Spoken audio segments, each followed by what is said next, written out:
When men and women return home from war, in many cases, life doesn't switch back to the way it was before. Their war memories can make that process to reintegrate into civilian life with family and even friends as much as a nightmare as the battlefield. It's a reality for them, but now you can actually see it on the big screen. Thank you for your service. Star Miles Teller joins me with director-writer Jason Hall and Adam Schumann, whom the movie is based on. Thank you so much for being here today. Thank you. Thanks for having us. Oh man, what a group of guys to send a really, really awesome message. Miles, I'm going to start with you. We've seen you in incredible movies like Whiplash, Footloose, and even Divergent, but this is a different feel for you. It's much heavier. Were you hesitant to take this role? Yeah, I was hesitant, not because it was a heavy drama. I felt like I had absolutely done some films kind of in that genre, but I was intimidated by this just by the fact that I was going to have to pretend to play a staff sergeant in the Army, a guy who had just finished his third deployment in Iraq. It's not something that I take lightly. It was something that I was very nervous about doing. I knew what it would require of me. I knew how heavily we'd be scrutinized. Because a lot of my friends are military, and you just go online and you see these guys just tearing apart every kind of military film. They say, "Oh, this is not right. That's not authentic. This and that." And I didn't want to be the person to I guess bring on any type of negativity or kind of carry that weight. Jason, with everything that he just said, now you're actually making your directorial debut, but we've also seen you, of course, you wrote the screenplay for American Sniper. Thank you for your service. I had a chance to see it myself. I mean, you did an incredible job, but did you also feel that same kind of pressure to make sure you got it just right? Yeah, you always feel the pressure to get it right. I think the benefit we had is a journalist who wrote the book followed Adam around for 10 months. So we had, we knew Adam's life, we knew everything about him. This guy had been a fly on the wall from Adam's coming home. So it was, we had a sort of a Bible to go by, and then Adam himself, as heroic as everything he did over there in battle, he came home and he did something equally heroic, which was to open himself up and to reveal what he was going through and how that felt. This subject of the war that is going on right now, why does this resonate with you so much? I come from a military family. A lot of my family served in the military, but part of it was watching Chris Kyle come home and seeing what struggles he was going through with his family, and feeling like that story got cut short. The happy ending kind of got taken from him, and I was with them through that, and it was that was tough. I wanted to watch. I wanted to expand on that story and see if we could finish and bring this guy all the way home. What was your initial reaction whenever they came to you and said, "Hey, we want to make a story about your experience and share it with the world"? I kind of laughed a little in my head. I was taken back. My initial reaction wasn't like, "Oh wow, that's great." It was, this is a lot bigger. Everybody's going to see my life. It's not, books aren't mainstream anymore. TV is and movies are. So, yeah, it was a huge undertaking. It was overwhelming, but these guys did an amazing job digging their teeth into this story and peeling back the layers of my life and making me feel comfortable throughout the whole process and just warm and welcoming, and yeah, they did a great job. I know Miles is right here, but how do you think he did? He's not listening. He's not listening. After I've seen it, and now that we're at the end of this, couldn't picture anybody else in this role, and I can't say enough about his performance. It is truly remarkable. I'll second that. Absolutely. Well, I have to ask you, Miles, how did you mentally prepare for that? All right. That's all you need to say right there. Yeah, I mean, how as civilians, honestly, it's something that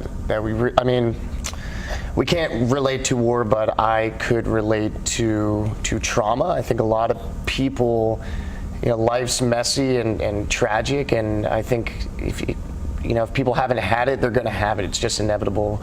I went through some things at a young age that I felt kind of brought me closer to Adam and helped me relate to him on a human level. Mm-hmm. And I was very interested in that, and I felt like I could get something out of this for myself.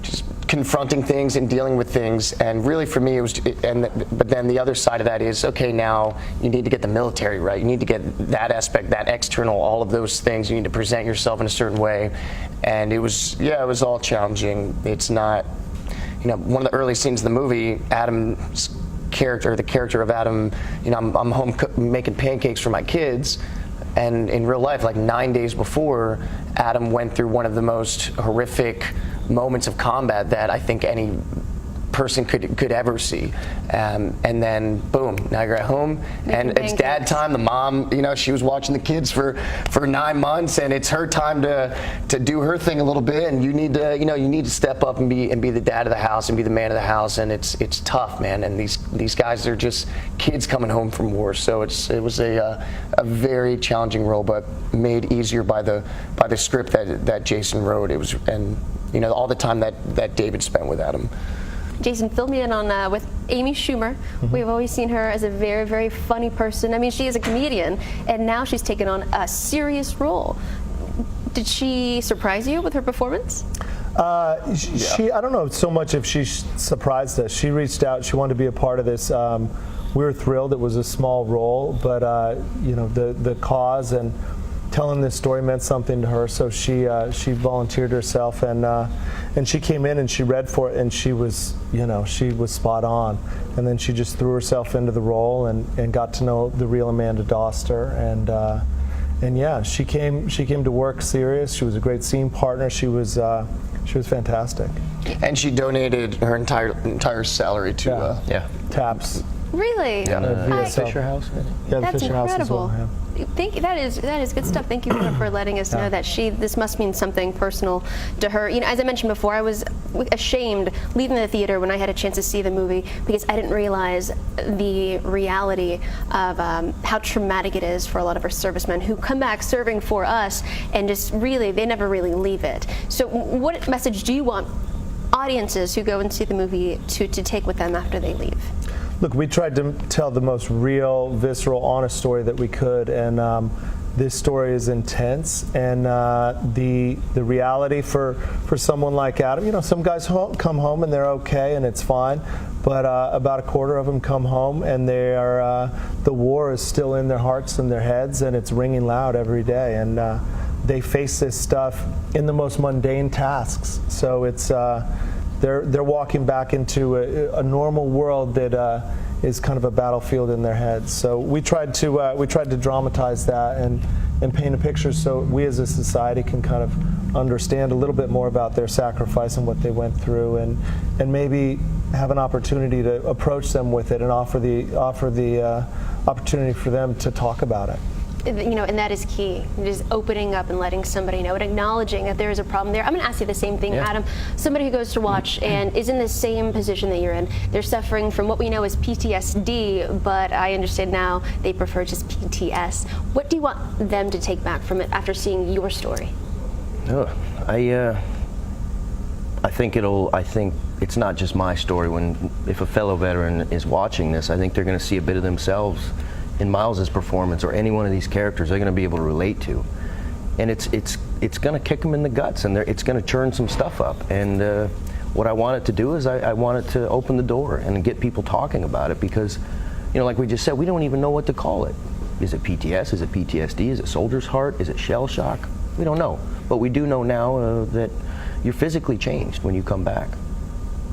Well, nice. I'm going to encourage everybody to go and see it for themselves. Thank you so much for sharing your life with us, for helping share that with the entire world also. You can see it. Thank you for your service. It premieres nationwide on Friday, October 27th.